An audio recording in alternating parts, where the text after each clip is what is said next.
What is up, guys? My name is Nick and welcome back to another Modern Warfare video, man. Today we're going to be looking at the settings in the game because I change them all the time to actually fit what I like to do, and this is going to be the settings to actually show you guys what you need to do in the game to actually play better, to aim better, and just all that kind of stuff. So I can't wait to get into this, and yeah, just follow it. We're going to go into the sensitivity, all the sensitivity, dead zone, everything to help you guys be more accurate, and even the audio settings so you guys could hear the game so much better. So yeah, let's get into it.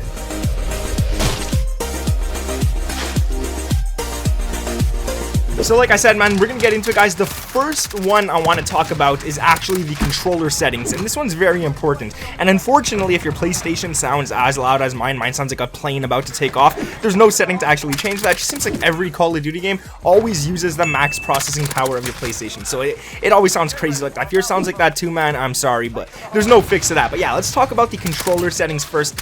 And they have the BR button layout, and it's not only BR. I want you guys to know that. Like, this you could change in multiplayer, and you could change in BR as well. And I have mine set to stick and move, and I also have it set to flipped so that I could actually shoot with L1 and R1 rather than shooting with L2 and R2. It's a little bit faster, so you could actually shoot your weapon a little bit quicker. It's only milliseconds, but it does make a little bit of a difference. And then the stick and move is really nice because you're able to jump and mantle with R3, so you could go for those jump shots without ever having to take your thumb off the joystick whatsoever, and then you just knife with the X button instead on PlayStation. I believe it's A on Xbox.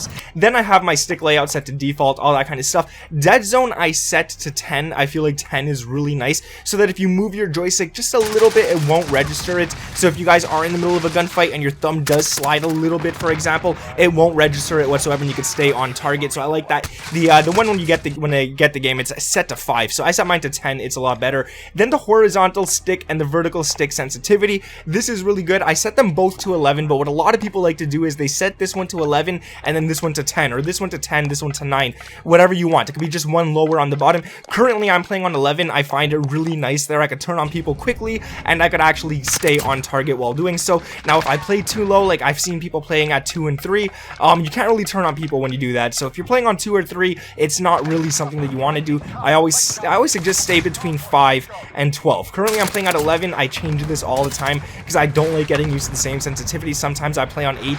8's really nice as well, but yeah, right now I'm playing at 11. I feel it's the best. And the ADS sensitivity multiplayer and the ADS sensitivity multiplayer for the high zoom as well. So we got the low zoom and the high zoom here. Low zoom is for your regular scopes, so like your iron sight, your GI mini reflex, all of those scopes right there. I set it to 90, or 0.90 I should say, so when I'm aiming down sights, you could actually control it nice and easy. Now when I use snipers and stuff, which is the high zoom, this is the bigger scopes that you're using on your gun, I set it to 85 because I want to be a lot more accurate. I don't want to be moving around super fast. If you set this all the way, let's say to like 1.50 or something, every time you aim down sights, your gun is going to be swaying and moving everywhere. It's going to be really hard to control. So I always put that a little bit lower than the other ones, and that's why it's at 0.85 right there. The aim assist curve and all that kind of stuff, I keep it at standard. Controller vibration, I always turn that off. I don't like when my controller vibrates in my hands. I feel like I'm losing gunfights and stuff. I feel like my thumb is moving a little bit with the controller, and I just don't like that whatsoever. Now I will say this does take some time to get used to, so if you do turn it off, it's not going to be like within the first game you're going to be doing good and stuff. It's going to feel very weird for a few days, and then you're never going to want to turn it on again once you actually get used to it. Aim assist, I have it to standard and all that kind of stuff as well. And then the aim down sight behavior, I have it to hold. You could set this to toggle, which I hate because then you got to toggle it off and on, and it's annoying. So just set it to hold. Equipment behavior, hold as well. This one is very important. They use reload behavior. I set this to contextual tap, and this is because I mostly play the Warzone, the Battle Royale, and what this does, you don't have to hold square to pick up items, you just have to tap it and it's automatically in your hand. Now I will say if you're playing multiplayer a lot more, press tap to reload or tap to use or something like that. Contextual tap, you're going to end up picking up weapons off the ground by mistake, and what you should be doing if you're playing on contextual tap on multiplayer, every time you want to reload your gun, don't just press the reload button, hold it for 2 seconds instead. It takes some time to get used to, but yeah, whatever. After that, we got all the basic stuff right here. I'm going you guys could just copy these ones.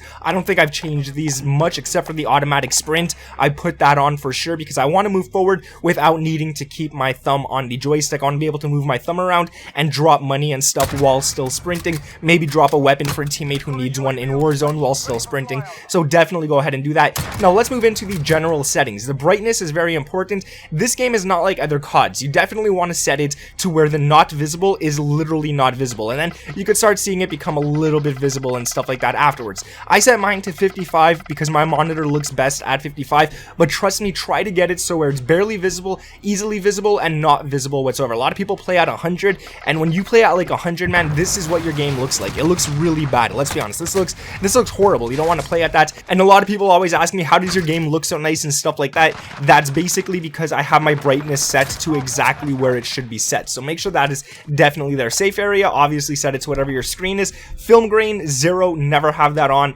All these kind of stuff, I don't really mind, like the colorblind, disabled. Obviously, I'm not colorblind. World motion blur, disable that. It's going to be so much easier to see enemies. If you have that enabled, when you get the game, it's automatically enabled. Please go and disable that. And weapon motion blur as well. Please go and disable that so you can be so much more accurate when aiming down sights and moving at targets that are moving pretty fast. So trust me, disable those right there. Then we got the minimap shape. I keep it to square. You can see so much more. I think it covers like 20% more of the minimap, or 25 even. So trust me, have that on. You can see enemies a lot easier when they're just outside the little circle there. Minimap rotation, have that enabled so the minimap rotates with you. Your character is also always facing north, so you don't have to worry about that. It's very easy to read the minimap. Text chat, yeah, profanity, whatever. I keep all that set to that. Now another super important one is the audio, and this is very important. I have mine set to either boost high or boost low depending when I'm playing.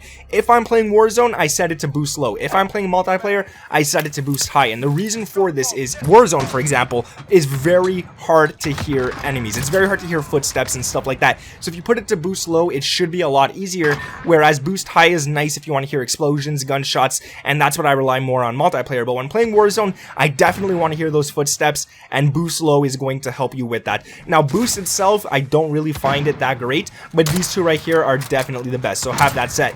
And now if you're not using a headset, you might want to just use the studio reference or home theater and stuff like that. Those aren't too bad. But if you're using a headset, trust me, these two are the ones you want to use.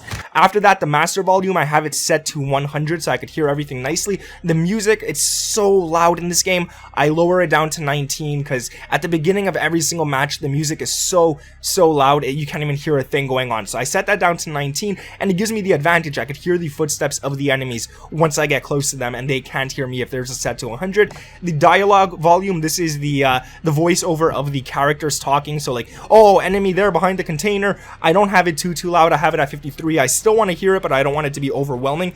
And the effects, this is like footsteps, gunshots, explosions, anything like that. Even the plane in Warzone, I believe, that is set to 100 because I definitely want to hear all of that. Now the Juggernaut music doesn't matter. Hitmarker sounds, the classic sounds the best. I put it there. And this is another very important one. And this is the voice chat if you're communicating in-game with people. So you obviously want to have it enabled.